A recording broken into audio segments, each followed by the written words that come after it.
दोस्तों अस्सलाम वालेकुम। दोस्तों पिछले दिनों मैं एक किताब पढ़ रहा था। उस किताब में एक बड़े पुराने राइटर का नाम लिखा था। उस राइटर ने मोहब्बत पर एक किताब लिखी थी। उस राइटर का नाम था एरिक फ्रॉम। ये बहुत पुराना राइटर है।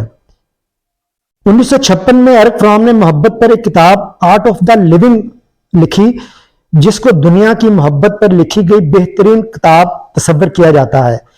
इसमें लिखा है कि हकीकतन मोहब्बत जो है ना, वो 4 चीजों पर इंसार करती है: केयर, रिस्पेक्ट, रिस्पॉन्सिबिलिटी और नॉलेज। उसके बगैर आपने देखा होगा, सुना भी होगा, मैं मर जाऊंगा या मैं मर जाऊंगी, ये मोहब्बत नहीं है। मोहब्बत एक बालिग मिच्योर फैसला है, लेकिन मैं इस बात से इख्तिलाफ करता हूं कि मोहब्बत एक मिच्योर फैसला है। यहां पर मैं कहूंगा कि मोहब्बत हरगिज एक मिच्योर फैसला नहीं है। दोस्तों, मोहब्बत है ही एक इमच्योर फैसला।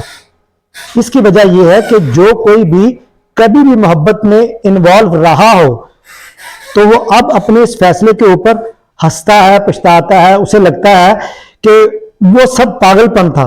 यहां मुझे याद आया, एक शख्स जो है ना, वो किसी अक्लमंद बुजुर्ग के पास गया और उससे जाके कहा कि मुझे किसी से मोहब्बत हो गई है और मैं उससे पीछा छुड़ाना चाह रहा हूं।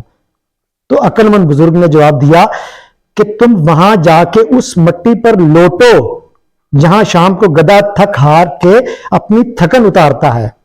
इससे मुराद क्या है? इससे मुराद वही है जो मैं कहना चाह रहा हूं और आप बखूबी समझ रहे हैं। यहां पर बस एक बात कहूंगा, याद रखिएगा, जो मसलियत की खातिर और खौफ की खातिर मोहब्बत करे, वो सब कुछ कर सकता है, वो मोहब्बत नहीं कर सकता। देखने और सुनने वालों का बहुत शुक्रिया।